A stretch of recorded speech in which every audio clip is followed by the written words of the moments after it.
We live. We live right now. Today is actually January 1st, 2025. Yeah, kind of has a good ring to it, right? I think so. I've been thinking about this topic actually for a couple of days. And the reason why I wanted to come on here and talk about it right now, in particular, because I did kind of talk about it in my last post, which you'll see eventually. But I just let it kind of like marinate a little bit in my head to just think about it just a little bit more. And the topic today is about ignorance.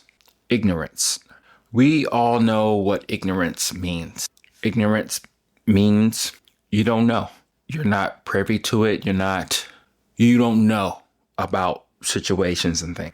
That's more so the definition that we dealing with, right? And yeah, so I've been thinking about it for the past couple of days, and I think it's going to be a critical part about this year. I don't know really what that may mean, but I guess what I'm saying is that we are all ignorant in our ways in our lives, right? And in this case, the ignorance that I'm really talking about is coffee knowledge, coffee, recipes, understanding, I'm not even talking about roasting right now. That's another ignorance of another kind. But in this case, what I'm really talking about is the brewing aspect of coffee, the understanding of flavor and taste and everything, and how relevant it is to us. Because we love the taste of coffee. Either we drink it as a black coffee, undoctored, or we doctor it, or we put spirits in it or whatnot. It doesn't really matter. At the end of the day, we want the best product for us to enjoy and to love and to care for, for however many times during that day that we actually drink and enjoy it, right? But I got some humble pie thrown to me a couple of days ago when I did a video that video will come out eventually too. And I was talking about third wave water and how water really isn't that big of a deal. And I've given up a long time ago about this whole third wave water chemistry and all this stuff, right? But I thought it would be a cool idea to bring up in this case for a video. And I was shocked and I was amazed how different coffee can be truly when you put all the pieces together. A lot of times whenever I roast, I brew, and I analyze, I wonder how well I did with that particular roast. The key indicator here is the actual brew, the actual drink that I'm partaking in for that whatever reason. And I've mentioned this before to where I have been disappointed with coffee for a very long time. I don't think I'm off, but I think it's very important that I give everything with context so you understand where I'm really coming from. And in this case, it was without third wave water. It was just a filtered coffee coming from my fridge filter. That's how I've been drinking coffee. That's how I've been being mad at coffee. That's how I've been at times enjoying coffee. And throughout this whole process, one of the things that until a couple of days ago, I didn't think that was a big deal, is that I haven't been putting everything together because all of it truly, really matters. And when I tasted that coffee, I realized that I was in an ignorant state of mind, of understanding, in getting to the point to where I don't understand coffee. And I guess what I'm saying really is that I've been naive with the whole process of truly really getting the best cup of coffee out of all the stuff that I have. And to me, especially when you're talking about specialty coffee, but let's just talk about coffee in general. People spend money on coffee no matter what. We all have our vices, right? But how something of so simpleness of buying a package of minerals and getting distilled water to make sure that my whole coffee experience is truly magical, truly amazing, and I can really judge and enjoy that coffee for what it really is at the best that it can be, I'm doing a disservice to myself, and I'm also doing a disservice to you. Have you tried third wave water? Have you thought about what makes sense to you? What doesn't make sense to you when you brew a cup of coffee? Have you ever thought that the coffee sucked and it was because of the actual coffee? Have you made sure that you took care of all the parameters in the whole chain? Because we talk a lot about the processing, the way coffee is, right? We talk about it being on a tree. We talk about climate. We talk about the farmer picking it. We talk about the way they process it. And then we get the coffee from an importer. They carefully curate, select it. Then a person like me roasts the coffee. And then a person like you brews the coffee. But we stop there. And I think it's extremely important that we understand that we can make sure that our coffee, no matter which coffee that we do have, tastes the best that it can, especially when it's in our hands. Because I kind of joke at times about the whole thing about once it leaves me, which it is true. Once the coffee is in the stores, once the coffee is in your place of establishment or where you live and where you brew your cup of coffee, that coffee's yours. Because for a while now, many months, even to a year now, of me just kind of getting to the point of really truly seeing if it's a coffee or not, is that I was putting myself in an ignorant state of mind.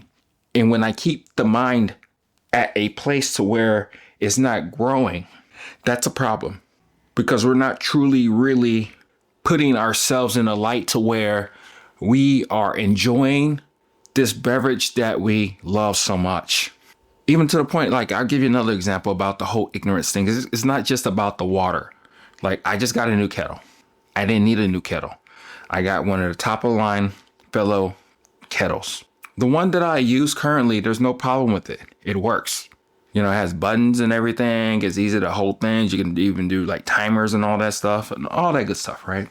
But when I made my first cup of coffee out the fellow coffee kettle gooseneck, I was really surprised how something simple of like me pouring the coffee and how the gooseneck is even better than the Bonavita gooseneck that I have.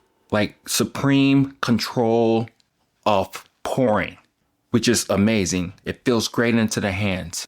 And then when I set that temperature and put the kettle back on the proper stand, it holds the temperature. I don't have to keep pushing another button.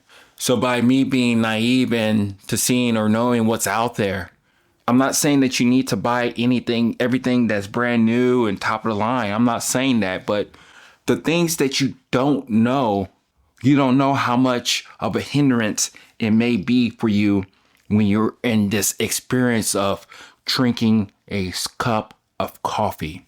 Ignorance is all around us. And I think one of the biggest things that I'm planning to do is to uncover as much ignorance as I can. Because I'm not going to lie to you, the past couple of days, my coffee's been tasting sublime, amazing. I even tried this recipe out, the AeroPress with the one-way valve connection. 10-minute brew on the light and medium roast and the dark roast. Absolutely amazing. I can taste the clarity. I can taste different things that I wasn't tasting in these coffees. That's with a combination of the water. And now it's kind of just putting me back in a place to the point to where I'm like, wow, this is crazy shit. I try to be better with cursing, but I'm really passionate about what I'm talking about right now because I don't know if you've gone through that.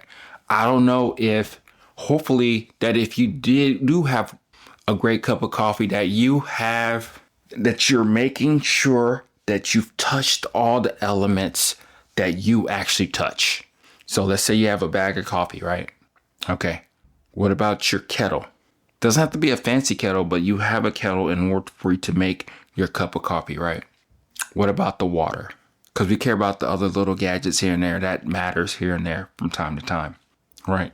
Have we thought about the way we stir the coffee? Have we thought about the grinder that we're using?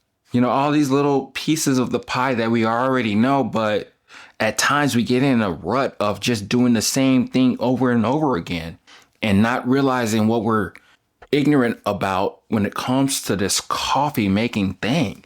And I know I sound like a crazy guy talking this so passionately about coffee, but that's where we're at right now, unraveling the whole ignorance part of this whole thing. Because at the end of the day, we just want to taste amazing coffee. That's all we want. We can brew it so many different ways, and we can probably taste other things that we could have never imagined in this cup of coffee.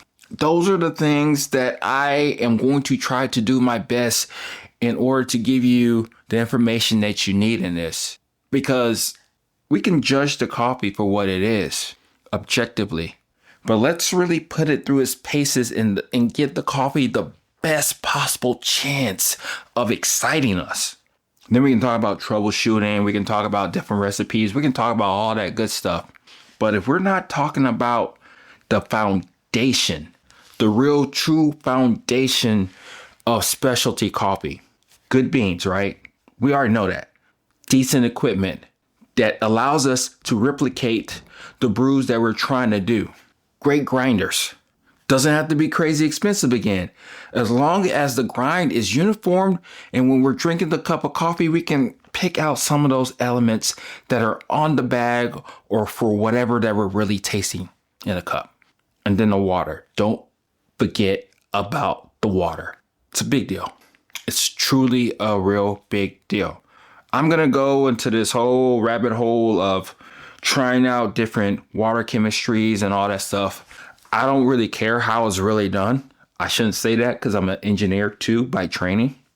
But I guess what I'm saying here is that we have to make sure that we give the coffee the best chance possible in order to wow us. If it sucks then, it sucks then. But the coffee that we're probably drinking is actually pretty good. And this is somebody coming from the point of view of wanting as many people to buy my coffee. So let's just take a step back, analyze the whole coffee chain. That video will be coming out soon too. It actually needs to be updated, but whatever. Analyzing the whole coffee chain and seeing if there's anything that we may be lacking in. Something that we're curious about, ignorant about, something that we haven't tried in a long time, something that somebody has said something about, we totally pushed it under the rug. Let's get really deep into this passion of ours to truly, really love and enjoy the things that we're trying to do here. Because I think that's part of really what we're trying to do.